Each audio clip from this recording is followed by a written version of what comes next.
In Greek mythology, there existed a time before gods, a time before men, a time when the universe was nothing but a cosmic night full of potential. This was chaos. This is more like a concept, a state of non-being, a yawning emptiness where no stars had been set in the sky and no song had been sung by the muses. There was no such thing as day or night, light or dark. She was the very concept of earth, fertile ground, mountains, caves, trees, rivers, everything that gave life and sustenance to all living thing. When Gaia emerged from the void of chaos, she became the first tangible thing in existence. And this made her a goddess. We don't have many myths about the primordial deities, so we're working with what we got here.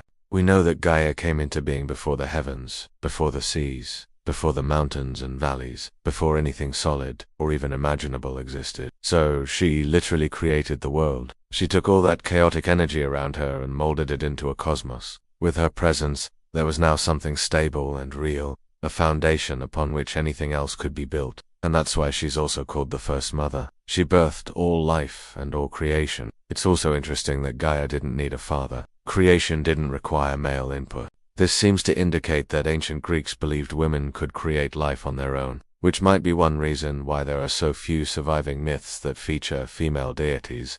Women weren't seen as needing male validation or assistance. Gaia reached up with one hand and touched the sky, and out of that contact came more life. They brought forth the sea, who was as vast and deep and powerful as the world itself. He would become the father of all monsters and all sea creatures, and he would rule over everything that swam beneath the waves. And then Gaia turned her gaze to the infinite expanse above her, and knew that the sky needed form, that the endless blue dome had to become something more than itself. If Gaia was the mother, then the sky was the father. The Titans were their children. The Titans weren't a single being, but a race of powerful deities. Cronus, the youngest of them, would become king of the cosmos. His sister Rhea gave birth to his children, the next generation of gods, the Olympians, Zeus being the youngest of them. We'll hear a lot more about the Titans and the Olympians later on. And she gave birth to the Hekatonchires, 50 monsters with 50 arms and 50 heads. You see, after giving birth to the Hekatonchires, Gaia felt pangs of pain that shook the whole cosmos. He imprisoned all of Gaia's children inside the earth. He essentially raped his wife and trapped the offspring inside her womb. He doesn't dwell on the implications of Uranus's actions, but he does make it clear that Gaia was not happy about it. Now, as far as I can tell, this is the first instance in Greek myth where a god commits an action that can be classified as evil. But it's also the first time we see a deity go against the prevailing order. This sets up the rest of Greek myth. The idea that things will change, that the old order can be broken and a new order established. Cronus listens to his mother and does battle with his father. The son kills the father and takes his place. This motif will appear again and again and again throughout Greek myth. But remember, Cronus is not yet Zeus, but Cronus, having overthrown his father, should have been satisfied. He was king of the cosmos. Every god who ever ruled the universe ended up doing this, and so Cronus does the same thing that the sky did to him. He imprisons his own children inside his wife. This is a pretty jarring turn of events. It seems like Cronus has learned nothing from his past. He overthrew his father to end the tyranny of the sky, but now he's just becoming the sky. What happened to all that righteous anger? What happened to avenging his siblings? Well, again, I think we have to remember that Cronus isn't Zeus yet. He's a Titan, so maybe this behavior is just in his nature. But either way, Gaia wasn't having it. She reaches into the earth and shakes it. The earth shakes, earthquakes happen, and out steps a giant, the leader of the giants. The giant confronts Cronus and forces him to disgorge his children. The Olympians are freed and revenge is theirs. Together they defeat the Titans and cast them into the great abyss below the earth. Then they defeated the giants and threw them into Tartarus. Then the Olympians divided up all of creation among themselves and lived happily ever after. Except they didn't.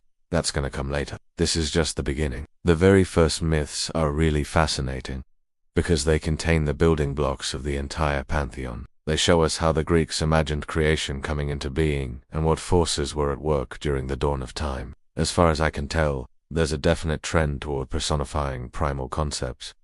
The first beings are named Gaia and Uranus. Their children are named Pantos and the Titans and the Even the leader of the giants is named Typhoeus. All of these names either mean earth sky, sea monster, etc.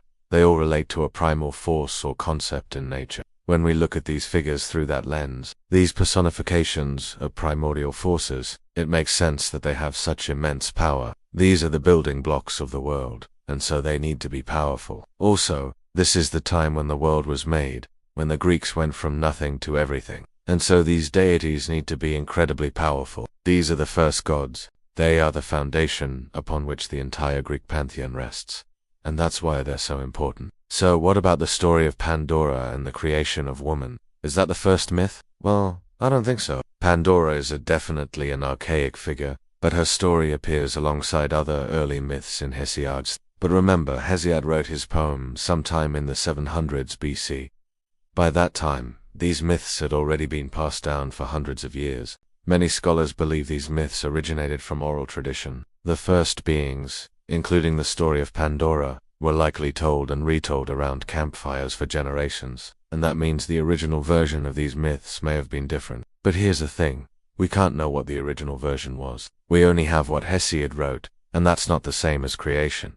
The word mythos means story. These are stories that people told each other about the first gods and the first humans. They contain pieces of real history, symbolism, cultural values, and a lot of imagination. And that's the true nature of myth. It's history and art blended together. And we can interpret these myths all we want, but they'll always retain an element of mystery.